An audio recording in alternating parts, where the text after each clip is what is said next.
ایک شخص ماسٹر عنایت اللہ نامی نہایت ہی پابند صلاۃ و صوم اور حضرت امیر شریعت سید عطا اللہ شاہ بخاری رحمۃ اللہ علیہ کے بہت عقیدت مند تھے۔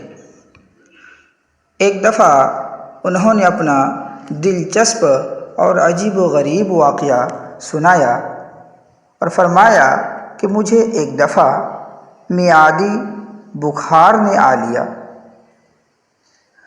اور اس بخار کی وجہ سے میری حالت نازک سے نازک تر ہوتی چلی گئی۔ پھر ایک دفعہ وہ وقت بھی آیا کہ اہل خانہ میری چارپائی کے گرد بیٹھ کر رونے لگ گئے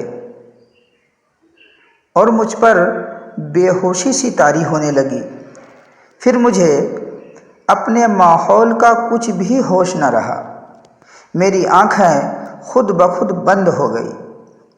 ادھر آنکھیں بند ہوئی تو میں کیا دیکھتا ہوں کہ دو گھڑ سوار ایک خالی گھوڑا لے کر آ پہنچے اور مجھ سے کہا کہ عنایت اللہ چلو، تمہیں طلب کر لیا گیا ہے۔ چنانچہ میں اس خالی گھوڑے پر سوار ہو گیا اور ہم تینوں نہایت تیز رفتاری سے مصروف سفر ہو گئے۔ اچانک دیکھتا ہوں کہ ہم ایک قبرستان سے گزر رہے ہیں۔ مجھے خیال آیا کہ اسی قبرستان میں میرے والدین مدفون ہیں، ان سے ملتا جاؤں۔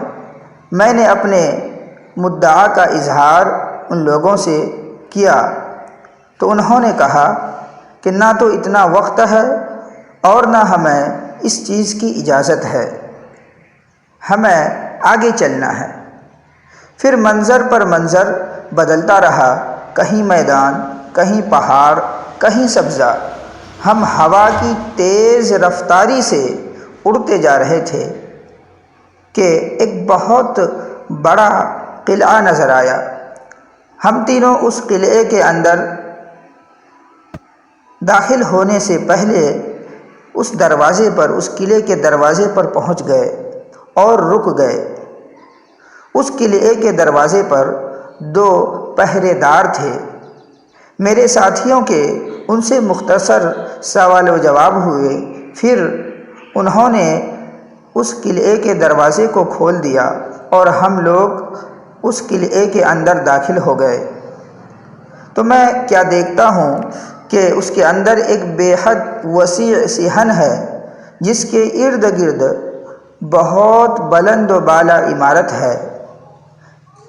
یہاں کھڑے ہو کر ان میں سے ایک آدمی نے آواز سے پکارا، عنایت اللہ ولد فلاں ساکن فلاں حاضر ہو گئے ہیں، جس کے جواب میں اچانک آواز آئی کہ اسے نہیں بلکہ عنایت اللہ فلاں ولد فلاں ساکن فلاں جو ایک موچی ہے اس کو لانا تھا، یہ وہ شخص نہیں ہے، اسے فوراً پہنچاؤ اور اس دوسرے عنایت اللہ نامی شخص کو حاضر کرو۔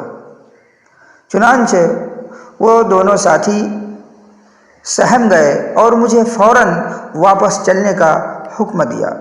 پھر ہم تینوں اس قلعے سے باہر نکل کر اسی تیز رفتاری سے واپس وہی راستہ طے کرتے ہوئے اسی قبرستان تک پہنچے۔ جب میں قبرستان تک پہنچا تو میں نے کہا کہ اب تو مجھے اپنے والدین سے مل لینے کی اجازت عطا کر دیں۔ انہوں نے پھر وہی بات دہرائی کہ نہ تو اتنا وقت ہے اور نہ اس کی اجازت، یہاں تک کہ پھر وہ مجھے میری چارپائی تک لے آئے اور یہاں چھوڑ کر وہ دونوں واپس چلے گئے۔ جب وہ دونوں غائب ہو گئے تو میں نے بے اختیار آنکھیں کھول دی۔ کیا دیکھتا ہوں کہ میرے گرد ایک بڑا ہجوم آہ و بکا کر رہا تھا۔ پھر میں نے اپنی بیوی کو اشارہ کیا کہ مجھے پانی پلائیے۔ یہ کیفیت دیکھتے ہی وہ لوگ مارے ڈر کے ادھر ادھر بھاگ گئے۔ میری بیوی نے مجھے پانی پلایا تو میں پسینے میں شرابور ہو گیا۔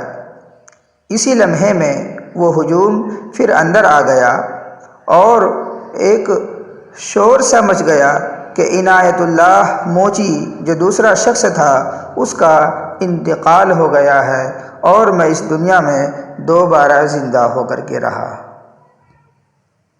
دوستو، یہ واقعہ آپ کو کیسا لگا؟ اگر پسند آیا ہو تو ہمارے ویڈیو کو لائک اور شیئر ضرور کریں۔ السلام علیکم ورحمۃ اللہ وبرکاتہ۔